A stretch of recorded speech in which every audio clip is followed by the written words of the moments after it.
Welcome into the episode of Chiefs Focus Live. We got a busy show. We're going to talk Chris Jones. We're going to talk L'Jarius Sneed. We're going to talk what wide receivers left Kansas City might be able to sign. And we'll finish off the show with a couple of draft crushes. My name is Quentin Morse. We got Thiz running the show in the background. And now a guy who is ready to give a running back a 7-digit salary is the old man himself, JP. How are we doing today on this lovely Tuesday? Well, it's a little stormy here in Kansas City. The lightning's going crazy. It's not raining yet, but lightning's going crazy. We got nothing. It's sunny. It's 70 degrees. It's a nice day. So I'm doing good. What a week. What a weekend. Yeah, this is the way free agency is, right? The league year doesn't start till tomorrow, Wednesday, but the legal tampering period has opened up already. Guys are getting signed to massive deals all across the NFL. But one guy who didn't have to worry about any of that, one defensive tackle with your Kansas City Chiefs, Chris Jones, signed a massive deal. Biggest deal ever. Let's how do you want to break this down? Let's just focus on, what it is first. There is a little confusion out there.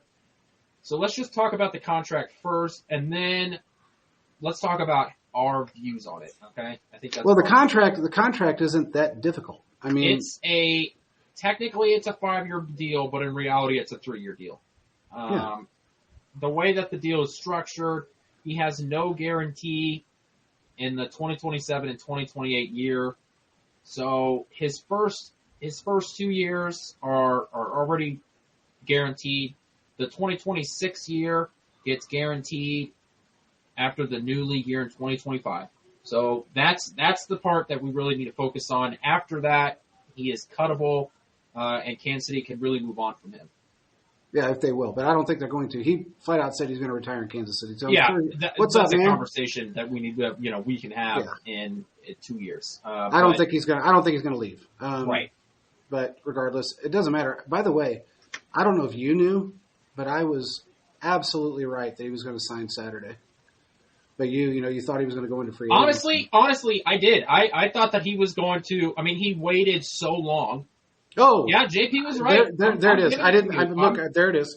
I'm happy. I'm so happy that he signed here. Like, don't get me wrong. I am so happy that he signed here. I think it's great. I think that the money, it's a lot, but look, this is your best defensive player. This is a guy that has been a part of all your Super Bowls of this team. He's been a part of the dynasty. This is a guy that if Chris Jones wasn't here, I don't know what you were going to do on the defensive line. This is huge. Kansas City was able to sign the biggest free agent on the market. That's what Kansas City was able to do. Chris Jones was the biggest name. He was the most impactful player. It was a great opportunity for Kansas City to maintain him on the roster. I'm so happy. I really am.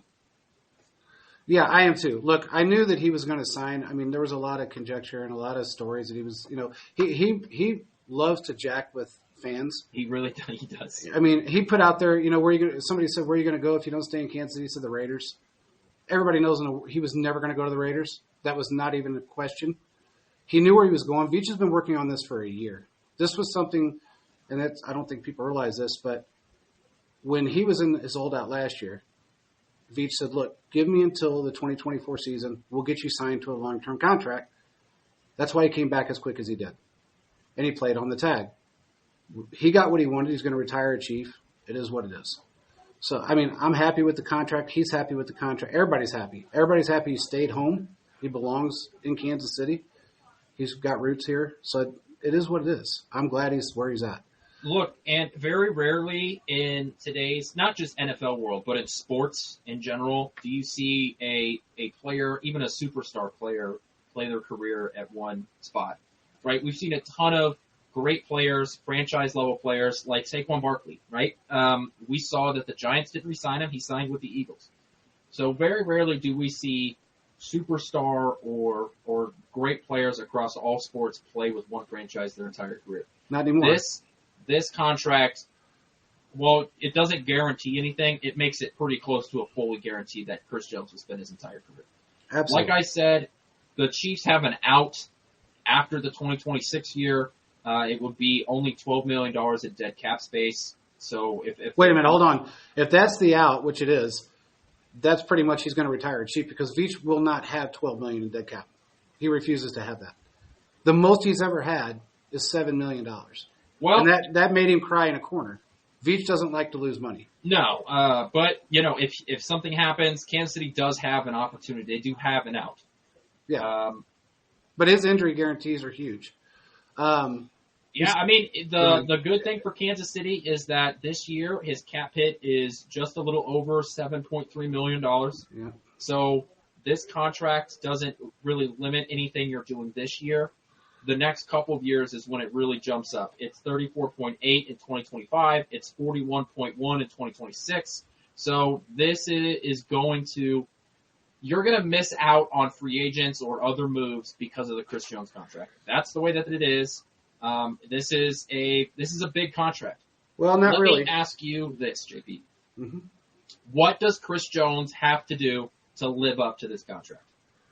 He's got to just maintain what he's been doing. I mean, for the last 4 years, he's been either number 1 or number 2 in the league. He just has to continue to do what he's been doing. Between pressures and sacks, you can't get any better than him. You really can't. Aaron Donald's declined. Chris Jones has not. So he just continues to do what he's doing, and everything will be fine. He doesn't really have to do much more than what he's done. I mean, even when he was under contract the first time, he played better than pretty much anybody. So he didn't really have to change anything that he's doing. He really doesn't. I want to check something real quick. Go ahead. So I agree with you for the most part. Chris Jones really has been underpaid for the last couple of years in terms of what he's been able to put out. I think that if he averages 12 sacks a year for the next 3 years, I think that you can get really the most out of it because as a defensive tackle, the value you get out of him is not purely from sack numbers. It's also from the pressure rate. I think you can make the argument that Chris Jones was the best player on the field for the last Super Bowl. Yeah. He made a lot of impactful plays, even though it will never be on the stat sheet. At least here's the thing. Stat sheet. Mahomes restructured his contract. It's going to restructure now. It's going to free up about $21 million in cap space for this year. So with that being done, we have the opportunity, and I'm kind of answering a question real quick, but as far as Chris Jones' contract is concerned for this year, it frees up a lot of money. He restructured $21 million. So it's going to help a lot. That, to me, is something that screams, I'm bringing in a wide receiver and I'm going to try and re-sign Sneed. That's just what it screams to me. So, let's talk about L'Jarius Sneed. As everybody knows, he's on the franchise tag. Look, this is a guy that I think that Kansas City should go and move on, get your draft assets out of him. I think that Kansas City should treat its cornerback room like the Rays have treated their starting pitchers, where you get the value out of them, you trust your system, you trust your development, and you move on from guys to get assets so you can continue to improve the roster around, on those areas that maybe are not as good, or you're able to bring in other assets by moving up in the draft and getting premium positions like pass rush and wide receiver. Now, unfortunately for Kansas City, the Lions did trade for a quarterback yesterday. So the Lions are obviously out of the market for trading for L'Jarius Sneed. I do think teams like the Falcons, the Eagles, the Commanders, they should still be interested in talking to Kansas City. There are teams with premium draft assets that I think Kansas City should be able to move up for. I do want draft picks for him. I do want at least a second and a fifth is probably the best that realistically that you can get. If Kansas City is able to get something better than that, I'll be happy. But I do want draft assets because Kansas City does need to rebuild other parts of their defense. They need to get more defensive linemen. They probably need to go out and get another linebacker. And if you're trading Sneed, you need to spend a back of the draft pick to look at another corner. I agree to an extent. I guess the difference is that right now there's not a lot of teams left to trade with. You're not going to trade with somebody within your conference. You really don't want to trade to a team that's in the AFC. You don't want to give any contender a weapon like that. So you have to really be careful who you trade with. So, and a lot of these teams have gone out and signed people. It just keeps dwindling. From Saturday on, every team that you and everybody else assumed was going to go after him has signed someone. So it's just something that I think Veach was waiting to see what would happen. I know he kind of played it the right way. His priority was to get Chris Jones done. He did that. Then he moved on to other things, which I think one of them is Sneed. You wait, you see what the offers are. If he wants to go to those teams, because Sneed's going to be as methodical as as he can be within the money range that he wants to be in, and then you make a decision. He's played it fairly well. Sneed doesn't want to leave, but he wants to be paid. And he deserves to be paid. He right? does. This is a He guy absolutely does. This is a guy that has been paid just about $5 million over his entire career. Correct. Right? And has done everything right. He's come in here. He was a no-name guy. This is a guy that has worked on his craft. He started out as just a slot guy. He has turned into a true number one corner, a guy that has gone up against every great wide receiver in the league and has proven that he's capable of doing it. I think the benefit here for Kansas City, one of the good things here for Kansas City, is that there aren't a lot of corners on the market. A lot of good cornerbacks, especially young cornerbacks, on the market. So I think his value is still out there. There are still teams that are in dire need of a true number one corner. As long as they have the money to pay him, yeah. Right.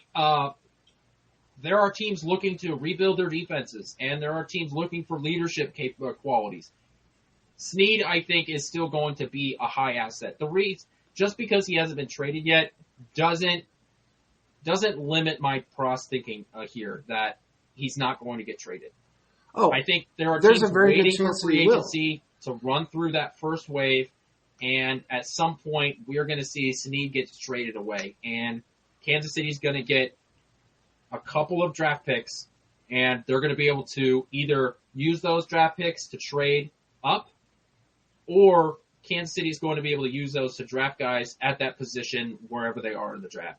Because pick number 43 with the Falcons, you can get a quality player in the second round. Another thing you can look at it from this standpoint. If for some reason Veach does want to keep Sneed around for the year, he can now. If he didn't want to do another thing within free agency right now, he could keep Sneed and keep him on the tag. And probably still sign a wide receiver if he wanted to do that. I don't know if he's going to. I'm just saying that's an option for him as well. I agree. If it's going to happen, it's going to be closer to the draft. Like Thiz said, it's going to be closer to the draft. We'll just have to see what happens. I know there's been teams out there that have been very interested. The Eagles, the Lions, Minnesota. A couple of AFC teams have been somewhat interested. They're getting shot down, but they're interested. We'll just have to see how it plays out. Willie Gay did sign a 1-year deal today. Kind of is what it is. It sucks, but it's only a 1-year deal, so maybe he'll be back. It wasn't a huge contract either, which is kind of strange to me, but it wasn't a monster contract. It's just a 1-year deal. So I think there might be some validity to the fact that he wants to come back to Kansas City at some point. So we'll just have to see what plays out. And Kansas City did sign a big free agent today.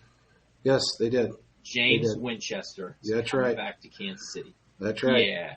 That's right, baby. Look, that right there says three-peat all over it. Look, we know Kansas City is not going to be in the market for these big free agents. No. They're going to be in that second wave. Kansas City in the next 2 weeks is going to sign a running back, and nobody's going to be, all up and down about it. Kansas City's going to sign the biggest thing that Kansas City's going to do is they're going to sign a wide receiver, right? And the question is what wide receivers are left out there? There's one right here that I could tell you is really close is Curtis Samuels. Curtis Samuel. Why don't you sort of take it away and you can go ahead and talk about that. So right now, Samuels is the number one front runner with the Chiefs. They've actually talked contract with him, with his agent. So I know that he is right there in the the top of the echelon for them. There's been a couple other wide receivers they've been interested in. One of them is a Pittsburgh wide receiver. Pittsburgh decided they didn't want to trade with us, is what it is. I think it's his name, Dante Johnson or something like that. I don't even know who the hell he is, but I don't follow Pittsburgh that much. But anyway, it sounds like, and if you really look at it, I think he's probably the best fit out of all the free agent wide receivers out there. He's probably the best one for all the trade possibilities. He fits well within our system. He's almost perfect for us. A lot of people say he's another Rashee Rice. Okay, it doesn't hurt my feelings. I think he's a little faster than Rashee, but it doesn't hurt my feelings if he's similar to him. I mean, Rashee he had over 1,000 all-purpose yards and had 900. He was 35 yards away from 1,000 yards his rookie season. I don't care if he's like Rashee Rice or not. I think he's a good player. Samuel. He would fit well within our system. Veach knows that. I think he's probably the best prospect for us right now. And money-wise, I think he would be I absolutely agree with that one. I think money-wise, he would fit well with us. Look, you got to remember that he's good with the system because he played the system last year. Yeah, I right? understand. That right there is already a plus. There's going to be less of a learning curve here. He's a younger guy. And yeah, I think Curtis Samuel is a guy that has been pushed around a lot, especially since Darnell Mooney signed with the Falcons. Yeah. That was a guy that I was on board for. That was another guy that he was with Matt Nagy when he was up in Chicago. When Matt Nagy was up there, he was a 1,000-yard receiver. Well, he went in and signed an average salary of $13 million a year with the Falcons. Curtis Samuel, right? Very similar situation. Now, he didn't have 1,000 yards, but he has in the past. This is a guy that I do think would fit well in the system. I'm still on board with KJ Osborne coming here to Kansas City. And those are the kind of signings that you have to have. I'm not as huge on Tyler Boyd. I know that some people have thrown that around as one of those guys. I think that you need to sign at least one of those kinds of wide receivers, though. Yeah. To me, it's not. I'm not huge on which one it is. I'm not like it has to be this guy. As long as you're not signing, a 30-plus-year-old wide receiver, I just need a guy that's like 600, 650 yards. Oh, you just set the whole fan base off. It's so funny. I listen to these fans, especially on Twitter, and it's kind of comical. People say, why won't they just give Mahomes a true number one? Why do we need to go out and spend that kind of money? We won a Super Bowl last year with 3 number 4s and a number 2, when you really think about it, and a guy that shouldn't have even been the top wide receiver in the system. Why would we want to go out and spend that kind of money on a wide receiver? We don't need to. We have Mahomes. He's the best quarterback that's ever played the game, period. You don't need to go out and sign every big-name wide receiver because they're in free agency. It just doesn't need to happen. You need to have somebody that's very serviceable, that fits within the system, and can catch a football. Especially when this wide receiver class is so deep, and we're going to get to one of them in a minute. But this wide receiver class is extremely deep. Yeah. You have Rice, who is only going to get better in this system. You still have Travis Kelce. Don't know if you know that. He's essentially a number 1 receiver. This is the conversation we've had for a couple of years now. And if I go out there and I sign let's just say a 600-yard receiver, right? So you're telling me that I'd have Rice, whatever guy that I sign, whether it be a KJ Osborne, a Curtis Samuel, whatever. Then I have the rookie that I'm drafting, and then you backfill the roster with your Watsons and whatnot, and Travis Kelce. That is a solid receiving room. Absolutely. And it will be better than what we had. The biggest problem we had last year was MVS fell off a cliff and Sky Moore didn't progress at all. He never climbed the cliff. Sky Moore he was stuck at the bottom of the cliff. Right. So the solution to that problem is let's get a guy that replaces the production of MVS, and we improve there, right? We're expecting Rice to improve because he was a rookie last year, but even if he's the same guy, I'm happy with that. And then we're going to draft a receiver who will be better than either a McCole Hardman, Sky Moore type. You've improved your wide receiver room, and I'm happy with that. Those are the kind of moves that you have to make when your quarterback is being paid. When you're spending now this much money on a defensive tackle, right? When you're making these moves, you have to sort of trim the fat somewhere. You have to sort of go out there and skim around the edges somewhere. These are the kind of moves that you have to make. You have to sacrifice the fact that Kansas City will not sign a number one wide receiver in free agency. The only way Kansas City is getting a number one wide receiver is through the draft. Trust the process. Absolutely. I know it's not as fun. I know, we want to see Kansas City go out there and sign a big name wide receiver. Like I was joking about Michael Pittman Jr., right? Well, that wasn't a joke, though, Quentin. That wasn't a joke. I mean, people don't realize how close. We were actually in trade talks for Michael Pittman Jr. Oh, it just didn't work out. I was totally on board with that. Yeah. But the only way Kansas City is going to find their Jamar Chase, their Justin Jefferson is going to be through the draft. That's how they do it, which is why I want them to trade away guys like Sneed. Because the more likely you are, the more assets you get in the draft, the more likely you are to find that number one wide receiver. These are the kind of moves you have to make in order to stay on top, in order to continue to dominate on the offensive side of the ball. Hey, he said, I think his name, it says Carney, it looks like. He said, we want our Brady-Moss combo. Well, I understand that, but how did that work out for Brady and Moss for the time he was there? They did not win a Super Bowl. There will never be another Randy Moss type the way that happened. Because he was traded away for peanuts. That will never happen again. The only way Kansas City will find their Patrick Mahomes Randy Moss combo is through the draft. Well, not only that, they didn't win a Super Bowl during his tenure with them. Okay, so, yeah. I mean, my point behind that is you can go out and spend that kind of money or sign somebody like that with that name, but it doesn't necessarily equate to a Super Bowl win. That's the other thing. I don't care what name is on that jersey, which is why I was out on the Odell Beckham stuff all last offseason. I couldn't even be out because I was never close to being in. Yeah, I give a fuck if Ray Finkel was on the jersey as long as they played well. I don't give a shit. So, which is why, when DeAndre Hopkins, I was skeptical about DeAndre Hopkins, being on this team, right? These are the kind of moves that Kansas City has to avoid, right? There's this phrase that you have to avoid the outliers, right? But they didn't. Yeah. These Odell Beckham Jr. signings and the DeAndre Hopkins signings, right? Those are outlier situations. You aren't going to get guys like that in free agency and then have them come in and work. You can't depend on those kind of moves to come in and be the guy to take that next step and to be the number one guy on your roster. You can't depend on those kind of moves, which is why when I see the Eagles going out and signing Saquon Barkley, or I go and I see the Ravens go and sign Derrick Henry, I laugh at those moves because you have bigger needs on your roster and you're going out and spending significant capital on a running back when you have, in history, been able to find a nobody running back to be able to do the same job. Those are not moves I want Kansas City to make. Mr. Irrelevant. I mean, we've had 3 or 4 Mr. Irrelevants on this team when you really think about it. I mean, going back to Kareem Hunt from Toledo. I mean, honest to God, who would have thought Kareem Hunt would have turned out the way he did? Who would have thought Pacheco would have turned out the way he did? 7th round pick. You don't go. I mean, I like Saquon Barkley. I wish we could have got him 5 years ago, but $38 million, really? Kansas City is not looking to win the press conference in March. No.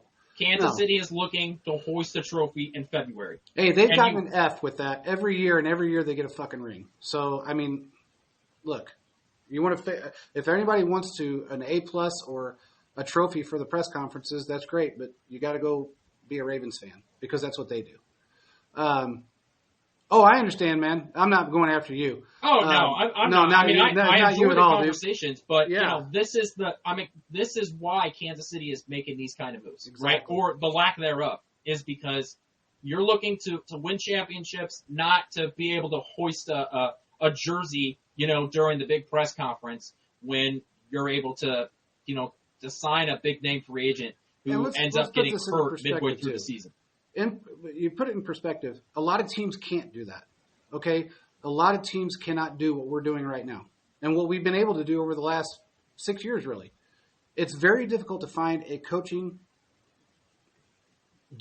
just a coaching staff, period, from head coach down, that can cultivate players well as ours does.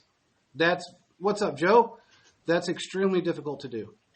It's really hard to do that at any level of football.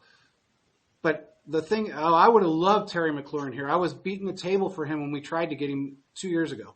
It just didn't work out.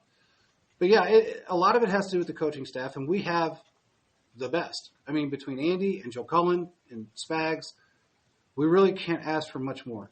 No other team can say they have this coaching group. They just can't, because they don't. Nobody's even close to us. Nobody's close to Andy in this league. Nobody's close to Spags in this league. And really nobody's close to Joe Cullen as a defensive line coach. I mean, he's a defensive coordinator that should be a coordinator, but he's happy where he's at, making that D-line better. You can't really ask for much more. So, yeah, it's a little difficult if you're another football team and you go, well, you know, we want to do what the Chiefs do. Well, you better get better coaches. You better figure out a way of signing our coaching staff, which isn't going to happen because they all just sign contracts, to be able to do what we're doing. So you got to give those guys credit.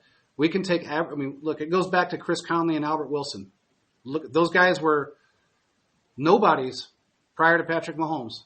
Then all of a sudden, they all got fat contracts after a year of being with under or catching balls from Mahomes. You just can't ask for much more.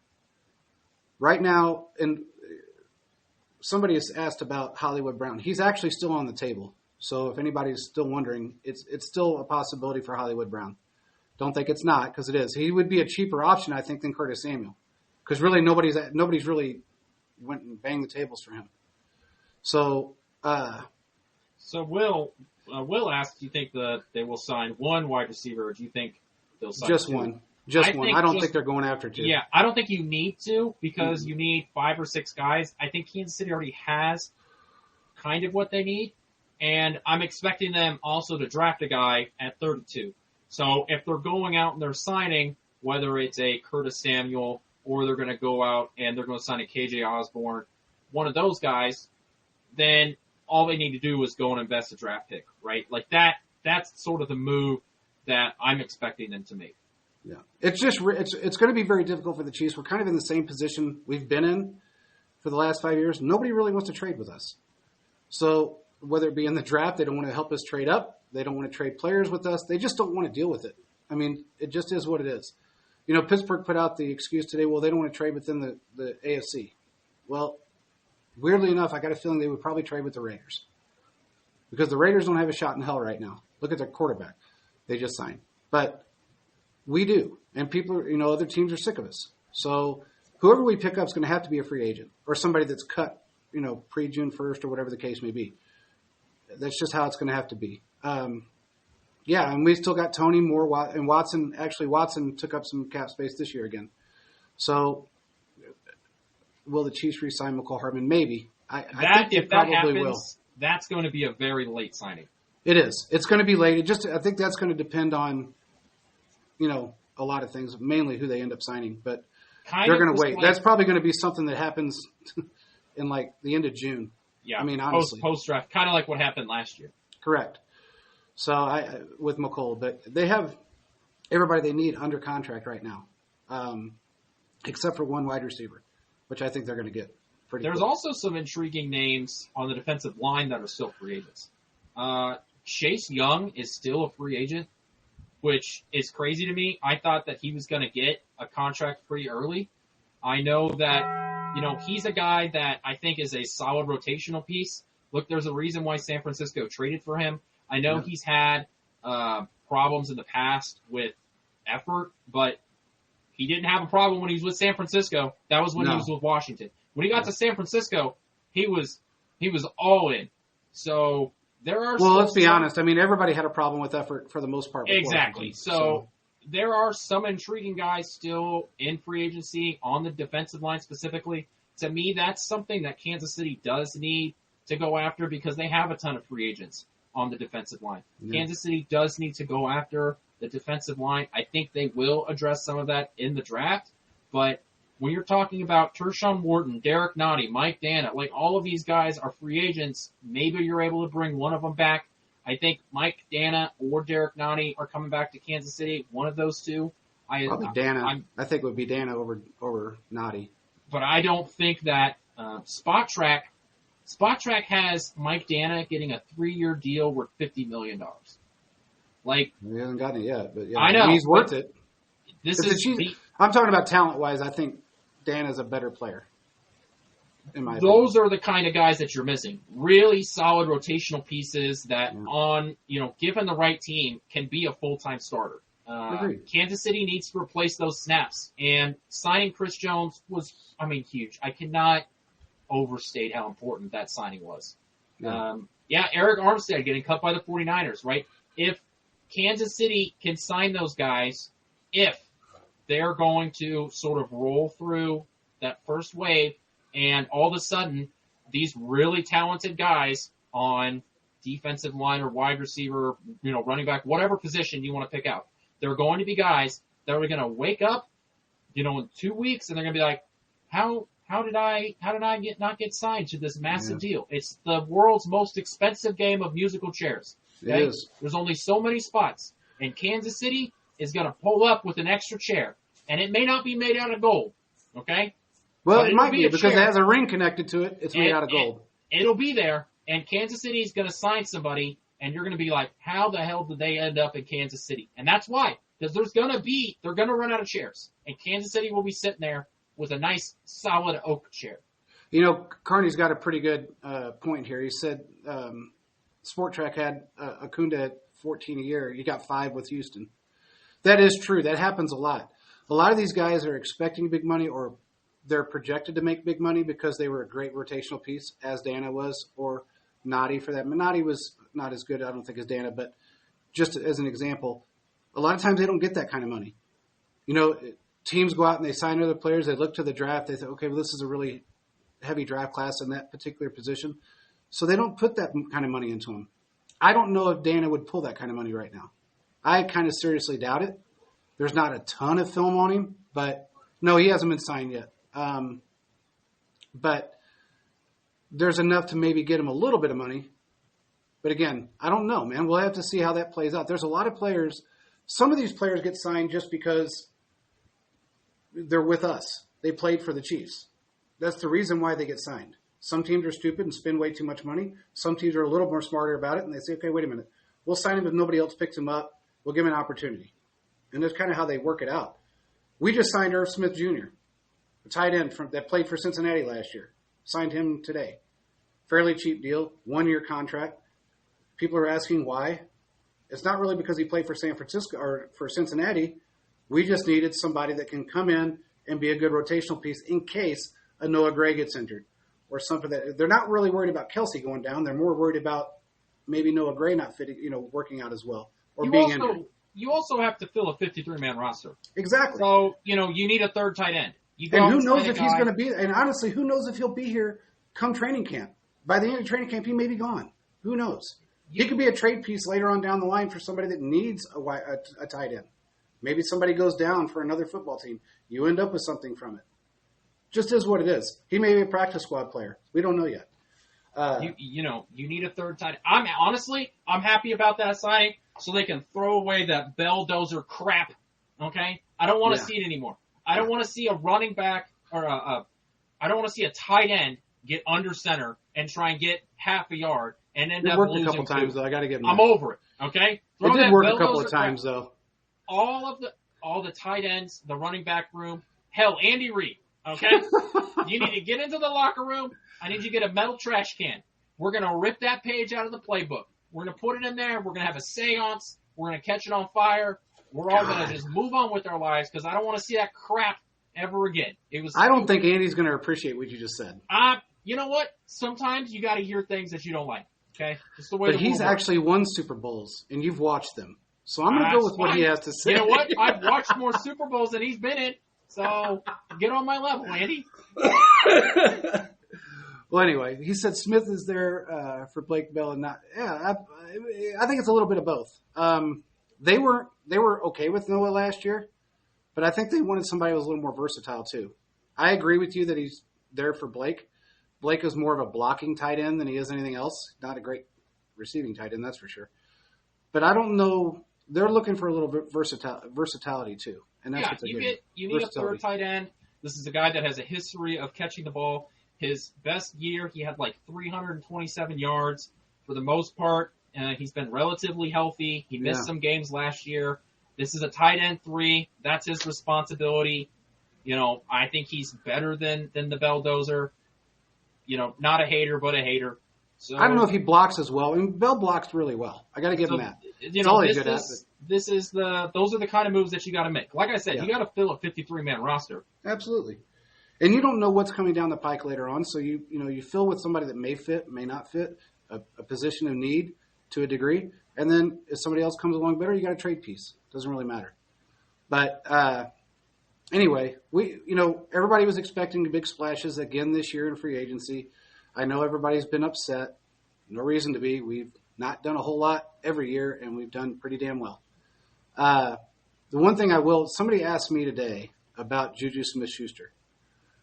Look, he's not in the greatest shape. I'm out. Well, it's not that. He's not physically. He's not in the greatest shape right now. His knee, I saw a picture of his knee that was taken while he was in New England, and it looked like a cantaloupe. I don't know that I've ever seen a knee that swelled up that big. And that was from 3. Now look, that was from basically 3 games of play. That's really what it was from. Reports coming out of New England are that his knee may explode. Yeah. It was. The skin was so thin. When I saw that picture, I about threw up, and I've seen some shit. Look, I've been in locker rooms and seen some pretty sick shit. That thing in a picture, it made me sick. I thought it was fake at first, but it wasn't. It was huge. His skin was so thin that you can see through it. It's just not. Look, I feel bad for the guy. He's 27 years old, and he's not in great shape. So for anybody that's really kind of hoping Juju's coming back, it doesn't look like he's going to unless something completely changes with his health. He's not going to be back with Kansas City. He may not be back with any team right now. But it sucks, but it is what it is. Moving on, they asked about Hollywood Brown. He's not out of the possibility right now. He's still well within a possibility of signing. But I think I know they're really pushing for Curtis Samuel. And actually, Tyreek Hill, which is kind of comical, Tyreek Hill said he's actually the best fit out of all the wide receivers out there. He's the best fit for Kansas City. And he is. If you're looking at free agents right now, he's the best fit for us. And I hope they get him done. Now that this money's freed up from Mahomes and, they can make some moves, I think it'll happen. But he said, get the guy knee replacement surgery and get him out there.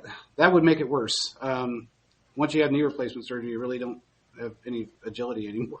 But that's comical. I don't know, man.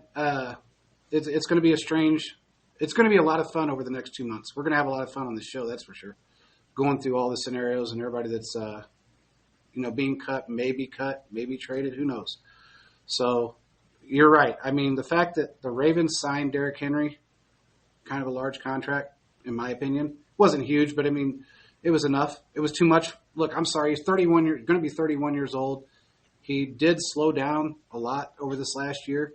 I think they did the same thing they did over the last 3 years, and they put all of their money into an aging player that normally doesn't work out that well. It just happens. He's not the answer to get you to a Super Bowl. He's just not. I don't know. A lot of teams are falling apart this year, dude. I don't know if you've noticed, but Cincinnati's got to get rid of a couple players. Looks like T. Higgins is, I don't know if he's still there or not. As of today, I think he was there, but they were looking for a trade partner. Justin Fields is having a really hard time. Right now, it's dwindled down to nothing for trade partners. I think the only person left is the Raiders. And the Broncos, I'm sorry. I don't know how that's going to work out either. But not too many teams are interested in signing him right now, which I don't know why. I think he's a good player. I think he just got a really bad rap. But with all of these moves that are being made, there's going to be a lot of, and my point behind all of this is there's going to be a lot of players out there that are going to be on the street or looking to be traded from teams. And it's a lot of teams like us are going to have the cream of the crop. We can pick whoever we want. It's okay, we'll take him, and the Diet Coke along with it. It's just going to work out that well. Veach is methodical, man, so everybody's got to be patient with him. He's very methodical when he does these type of things. Every year people get pissed off, and every year, since he has a Burrow issue, that's absolutely true. or his throwing wrist is a problem. Yeah, that's for sure. Every year we go through this, and every year I think it's comical to watch everybody flip out over players that are being cut and traded. We don't need all of them. We really don't. We proved that. I think that was a focal point behind this past season of not really signing anyone and still winning a Super Bowl, is that we don't have to go out and sign every big name player out there to win a Super Bowl. Right. So, who's your draft crush, man? All right. Yeah, let's get to this. Let's start with a local kid. I say kid, but they're like my age, but I'm gonna keep saying kid. Darius Robinson, Missouri edge defender.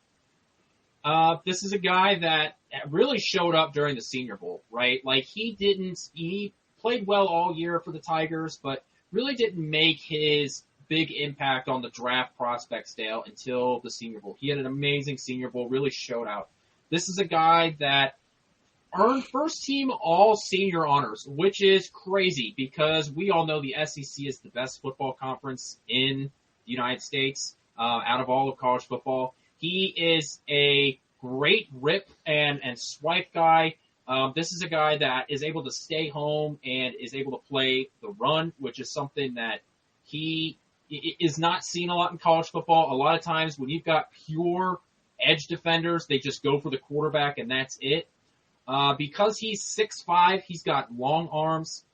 He's able to keep from getting locked up on tackles in college, right? He's able to gain leverage because of his arms. So he's got multiple ways to get after the quarterback.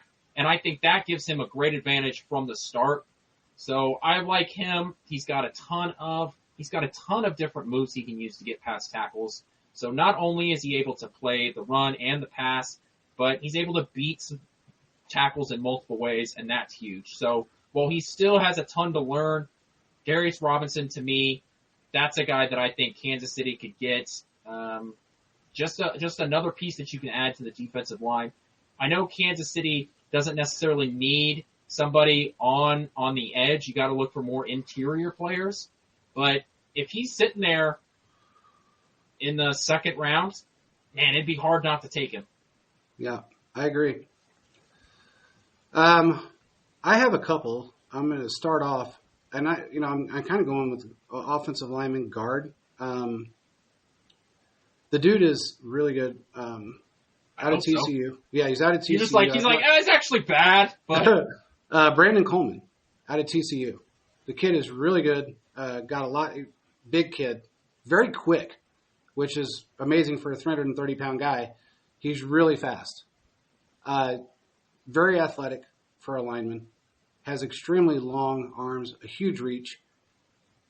I think he would be a phenomenal fit in any NFL system for that matter, but watch this kid. Taking on two guys and taking them down. He opens up holes by just being there. Just standing in one spot, he can open up holes. He fights for every inch, and he gives these guys all the time in the world. And that's something that every team wants, is to have somebody that can give you time in the pocket. And he's that guy that can do that.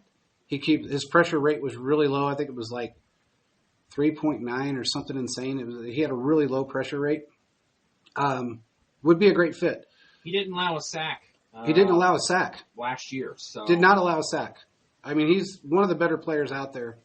I think he's right now. I think they got him 7th in the league right now as far as guards are concerned. So depending on who you look at, I think he's a little higher than that personally, but is what it is.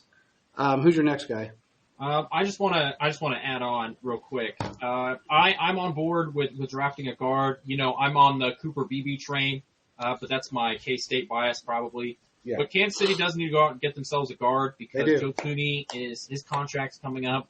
Kansas City will not be signing Trey Smith if his contract is anything close to what we've seen what other good guards get signed to this offseason.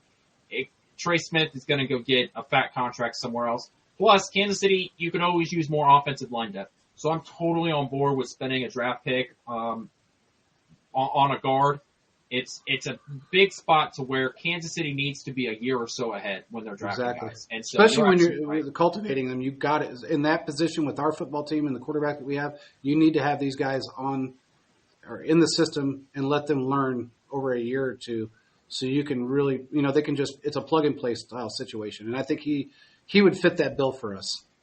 Yeah, it's a great pick. It's a good, it's a good one to point out. I just think that it's absolutely a spot where Kansas City needs to look a year in advance on the offensive line, because offensive linemen are a lot like quarterbacks, where, their rookie year, it takes them a long time to adjust to the speed of the game. Yeah. And if you're able to get them in the system and all they have to do is sit and learn, then whenever they finally do get out there, you're able to really hit the ground running, if it were. Right. So yeah, that's a great spot by you. Great, guy to talk about. And if he ends up in Kansas City, I'd be very happy about it. Yeah. My pick, I made a promise to you guys, and I'm a man of my word. I said I would bring a wide receiver to the show this time around. It's not a big surprise because a lot of people have been talking about him, so it's not as, a hot take or anything like that. But I'm a big A.D. Mitchell fan out of Texas. Look, this is a guy that's 6'4", big guy, crazy speed. Kansas City hasn't had a wide receiver like him in a while. This is a guy that plays with strength, is able to go get the ball. His most impressive stat, though, feature, though, is not necessarily his athleticism. Why you gotta be showing the K-State stuff? Come on. Why you do me like that? His most impressive is his route running. He's able to run clean routes over the middle of the field. How many times this year did we see Patrick Mahomes, talking to his guys like, hey, you have to cut the route in. Stop doing this. Stop fading back. Stop running lazy routes. I need you to cut the route in. As you can see from his film, too, that we're showing right now, he does a great job catching the deep ball. This is a guy that's able to track the ball in the air. He's able to break guys deep. I mean, look at the amount of separation he's getting against Alabama, right? Yeah. Like, this is a guy that has been tested. This is a guy that I think that has a great body control when he goes up to get the ball. So he's got a lot of that stuff down already. And when you're putting into a system to where, we're talking about him not being the number one, but possibly being the number 3 guy, so you can limit what he needs to focus on. This is something that Kansas City can really benefit from. And while you're sitting on 32, there's better wide receiver prospects in front of him. So I think there's a real chance that is a guy that could slide to Kansas City. And if he ends up wearing red, rest of the NFL better watch out. To add to that, he's very versatile. He can play the slot. He can play the outside. And his speed, along with his route running ability, that's why you get so much separation. And that's what we need. We need another guy that can separate, play any position you put him in, and he's going to win. He's going to beat that corner. He's going to beat that safety. And this kid can do that. He's got phenomenal reach, too. I don't know if you watch any more of his film. His reach is insane.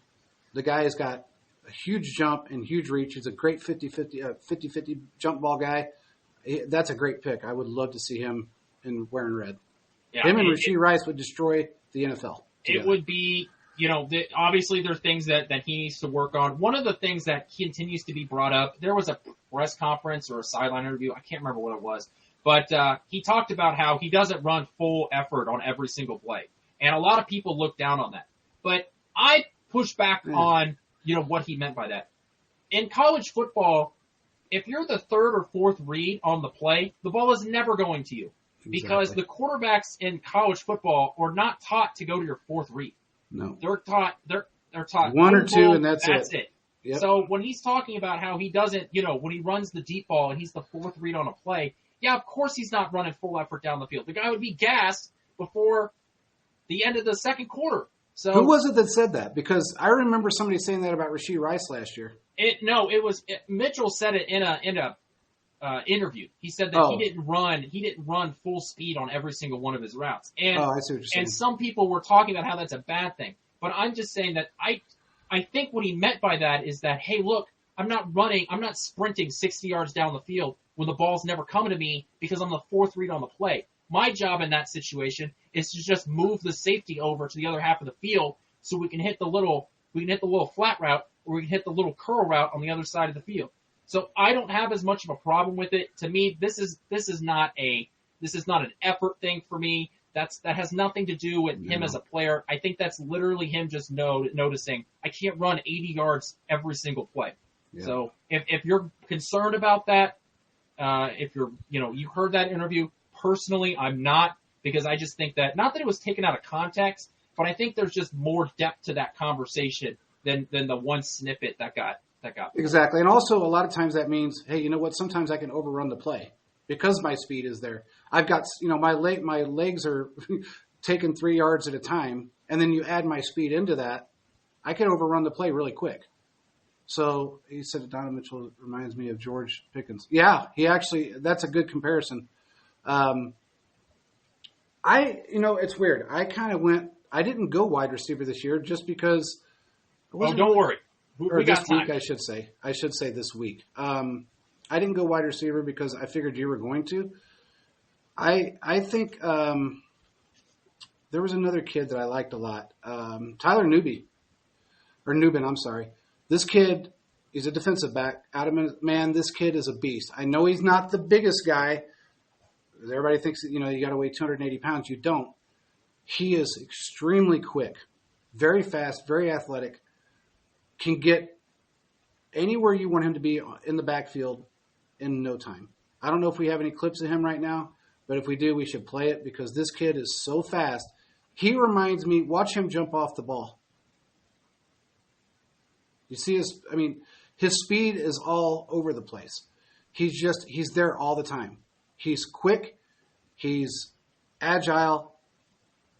He just knows how to play the game, and he knows how to read a quarterback. And that's something that we really need in this league, is somebody that can step in right out of college and be able to read the quarterback. And he can do that. Look at this play here. He knew exactly where to be. He read the quarterback. He read the wide receiver, and he stepped in front of the ball, did what he had to do. I would like to have another safety defensive back like him in this league. I think he's quick. He's fast. He's agile, and he reads every play the right way. And in this defense, that's something you really need. He said, I like Nubin. He's my favorite safety in this draft. He's so good. Just an amazing player. You know what's crazy? What's that? His quarterback rating when targeted is 40.2. I know. This is a guy that I agree with you. Kansas City needs to. I know they just re-signed Deion Bush today. Kansas City needs another safety on this roster. One, I don't know how much longer, Justin Reed's going to be on this team. I think he could play a lot of that, sort of that Juan Thornhill role, right? Exactly. Where he can play a lot of in the zone, but when it's required of him, he can drop down in the box. And I only say that because they already have their box safety with Reed, but he can also do that. Kansas City, and we know that Steve Spagnuolo loves to move his guys all around the field. He does. I think this is a guy that, even though he's probably really good in that zone spot, he can also play down in the box. He can also be a freaking corner, which is a phenomenal trait. Yeah, his guy. This is a guy that plays really well against the run, against the pass, press zone. I think that it's another really good pick because, once again, Kansas City has to think a year ahead, right? Yep. I'm a big believer in Shamari Connor. I've been on the Shamari Connor train, as soon as he got drafted. But this is a guy that can pick up a lot of that stuff because hypothetically, we're living in a world where Sneed's getting traded, right? Like that in this hypothetical world. So Shamari Connor needs to pick up some of that Sneed role. Well, where did Connor play? Connor played a lot of that nickel safety, extra safety. So now you got to replace that. Well, that'll come from Deion Bush and who? That's where some of these draft picks have to come into play. You're not just going into the draft drafting starters at all 22 positions on offense and defense. You're looking to replace snaps, right? If anybody has seen Moneyball, right, the whole premise of the movie is when you lose a player, you're not looking to replace the player. You're looking to replace the production of a player either in the same way or, in most times, it's a similar way. So when you're looking to replace these players in football, you're looking to replace the snaps and the quality of play you got from that. I think this is a great opportunity for Kansas City to go out get a safety like that who can play multiple roles. And let's just see Spagnuolo have some fun. You know? Exactly. Let's just see him have some fun. He This guy's a crazy athlete. He is. And, you know, the crazy part about him is that he actually gained, I think, 22 pounds from the prior year because he was a smaller, frame-wise, smaller guy. He weighs 210 now, but he was like 188 pounds or 189 pounds. That's insane. And he was still phenomenal the year before. I think this kid has got every bit of the attributes to be a day one starter in the NFL. I haven't seen a downside to him yet, and I watched a ton of film on him. I did not see a downside to this kid. The fact that he is so athletic and can play corner, he could play outside, he could play the slot, strong safety, he could do whatever you want him to do, and that's what we need. And you're right, Spags loves to cultivate these young guys, to bring them into a system that's going to accentuate their talents. And that's a kid right there. And honestly, Quentin, I don't think he's going to be more than – if he's a third-round pick, that's going to be huge. I think he's going to be in the high threes as far as a pick is concerned. There's no way he's going to go before that. And I hope people are understanding. This is why I hope they trade Sneed. Because in order to get quality players like this, you need to get top 100 picks. You need to get yourself more assets in order to find players like this and move on.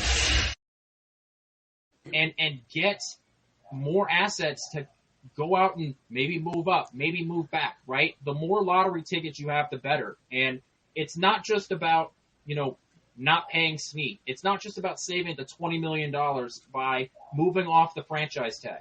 It's also about making sure that you're able to find sort of that next guy, being able to move in and get your coaches more athletic guys, sort of that next guy. This is why Kansas City needs to look to move off of Sneed. I'm not trying to be a hater about it. I just think that these are the opportunities. You open up more doors whenever you are able to get more draft assets. And I agree with you. You know, I am not a big proponent, and you know this about me, Quentin. I guess it's the old school in me because I watched, you know, our team stick with the same guys for a long period, especially the guys that were key role players, key, you know, just key players in this league or within our system that did very well. I'm not a big change guy. If you've got, you know, your key contributors, you should try to hang on to them to keep the continuity there. I think Sneed is one of those guys. I think he fits very well within our system. Everybody loves him. He loves everybody. This team is, you know, a lot of football teams aren't built on continuity. They're built on, let's try to get it done in 1 year. We have done a very good job of putting together a group of guys for 4 or 5 straight years that have grown together, won Super Bowls together, had really bad games together, had really good games together. So sometimes it's really difficult when you see key players walk out the door. But I understand what you're saying. If we were any other football team, and this is what I guess I had to convince myself of this.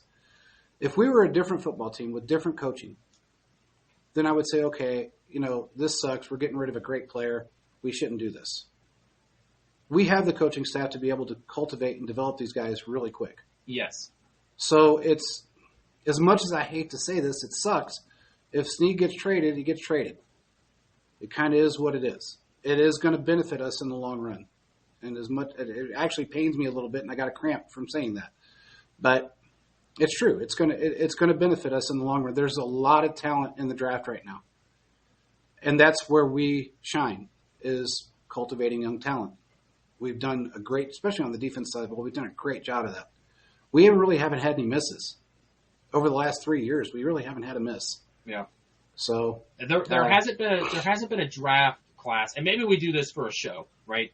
Maybe this is a June kind of show where we go through and we look back at all the drafts and we talk about, because, you know, realistically, you're not hitting on all of your picks, no. But it's about, if you failed at a position, how quickly did you either go back and draft that same position next year, or did you fix it in free agency? Correct. Because that's what being a good GM is about. It's when you fail, how quickly did you pick yourself back up and fix it. But going back to the trading thing, if I'm being honest with you, there are 4 players on this team that I would never see myself trading. 4. Yeah. It's Patrick Mahomes, it's Travis Kelce, it's Chris Jones, and it's Harrison Butker. Those are the 4 players that I don't think are really tradable. But everybody else, at some point in their career, I'm not saying tomorrow, right? There are tons more players that I wouldn't trade tomorrow, just because I don't think you can replace them anytime soon. But straight up, there are 4 players on this team that I would like to see them play their entire career here, because I don't think that you can realistically move on for them and easily find replacements for what they're able to do. I agree with you. And the other part of that, too, is that colleges have changed so much over the last 15 years, really 10 years, but they're now cultivating these players in college to be ready for the NFL. Day one starters, ready to play for the most part. They see a position group, let's say it's defensive end, and they see that a certain draft class from 8 years ago is starting to decline. They're starting to fall apart. They start working on those players for the draft, and they build it up because they want their college to be on the board. They want to say, oh, well, Frank Clark came from us. Chris Jones came from us. It's so different than it used to be. The NFL's different, so colleges had to adapt. And that's something that every year we have better prospects in certain positions come out than the year before. Yeah. At more athletic players. So it is what it is. Willie Gay, yeah, he signed today. It sucked. It is a 1-year deal. I will say this. I don't know that there's a more athletic linebacker in the league than him. And that it's hard to look and say, okay, this guy is east to west, north and south. He's all over the field. He reads the quarterback very well. He reads the receivers. He reads the running backs. It's just hard to watch somebody, especially they got him dirt cheap. They got him for next to nothing, dude. I mean, did you see his contract? It kind of pissed me off a little bit. 1-year deal. Yeah. Look, I can talk. Don't worry. We can talk linebackers on Thursday. I've got a linebacker that I'm interested in. And we'll talk about linebackers on Thursday. But let me know if there's in the chat here if there's a position, if there's a draft position that you want me to take a look at. I'll look at any reason to go and watch college football film. I'll take it. So if there's a position that you're like, man, I'm really interested in outside linebacker. I'm really interested in running back. I got a couple of running backs that I think Kansas City should be able to get late in the draft. So yeah, drop them in the chat. I'll come back. I'll look at it. And we'll go position by position. Or if there's a specific player that you want me to look at, I'll go ahead and do that too. Absolutely. Well, I don't know. You got anything else? That's it for me. That's it for me. Hey, we appreciate everybody for joining. If all 850 of you guys will go on to YouTube and like and subscribe, that would be awesome. With that being said, we appreciate everybody for joining, and we'll be back on Thursday to talk more football. And hopefully Quentin will have trimmed his beard a little bit so you can actually see his cute little face. With that being said, we will talk to you guys again on Thursday. Peace out, everybody. Thanks for joining.